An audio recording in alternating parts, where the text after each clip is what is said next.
Hello everyone, welcome to Everything Adaptive with Piyush. I'm Piyush Rahate, your learning partner on this channel.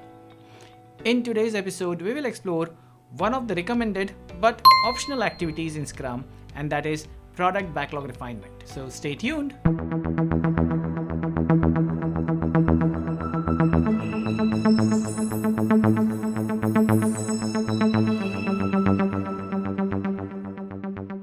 Product backlog refinement is one of the optional activities in Scrum, although it is highly important to do product backlog refinement to keep your product backlog in a healthy state.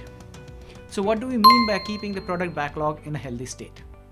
Well, having a product backlog in a healthy state means that the developer should be able to pick up the work from the product backlog in their upcoming sprint planning and should be able to come up with a done increment from it. This will not be possible if they are looking at the requirements for the first time during their sprint planning. To avoid this, we recommend that you should be doing a product backlog refinement every sprint. Now, the need of this product backlog refinement will typically depend upon the context of the team, the maturity of the team. If the teams are completely new to the particular domain, they do not have the right skills, then probably they will have to put in more effort doing the product backlog refinement so that they understand the requirements well. However, on the other hand, if the teams are highly matured, they have been working with that particular domain of product for a long time, then lesser amount of product backlog refinement. That is, they will be very much accustomed to kind of work that they are doing.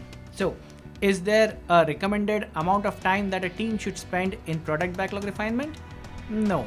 It all depends upon how much knowledge does the team has about the product, and based on that, the amount of effort, amount of time that they want to spend in product backlog refinement may vary. Now the next question is, what do we do in product backlog refinement? Well, there are three things that are required to be done at product backlog refinement in order to create transparency with the product backlog. Number one, add details. In product backlog refinement, we pick up a requirement and we try to add as much details as possible to it so that everyone has a clear understanding of what the requirement is about. Number two, add or modify the order or sequence of the requirements. Oftentimes it happens that while we are adding details, we might figure out that a particular requirement can be broken down into smaller chunks. For example, a requirement such as login can be broken down into login through multi-factor authentication or login with single sign-on, which further can be divided into even granular chunks such as multi-factor authentication with OTP, that is one-time password, or multi-factor authentication using MS Authenticator. Now, although we started with one requirement which was login, now it can be broken down into multiple smaller chunks. Login with multi-factor authentication via OTP, login with multi-factor authentication via MS Authenticator, and so on and so forth. When that happens, we have multiple requirements.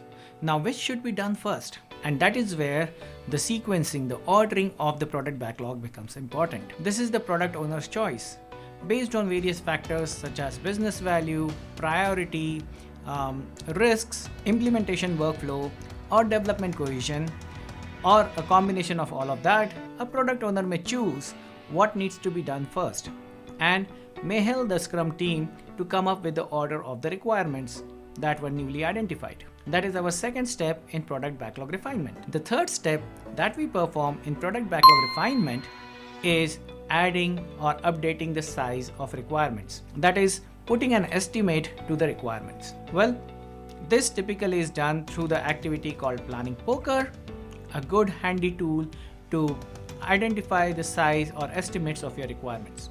Scrum does not prescribe any specific way or any specific unit to estimate. Teams may choose what works in their context. They can use t-shirt sizes or story points or even hours if that makes sense in their context. All Scrum requires is we need to have some estimate on the requirements so that it can be used in future to make forecast of how much work can be done within the next sprint. And that's it. These are the three steps that we do in our product backlog refinement. Number one, add details, add or modify the order, and add or update the size or estimate of your requirements. I hope you found this video useful. If you want more such content, subscribe to the channel, like the video, and click on that notify button so that you are notified of new content.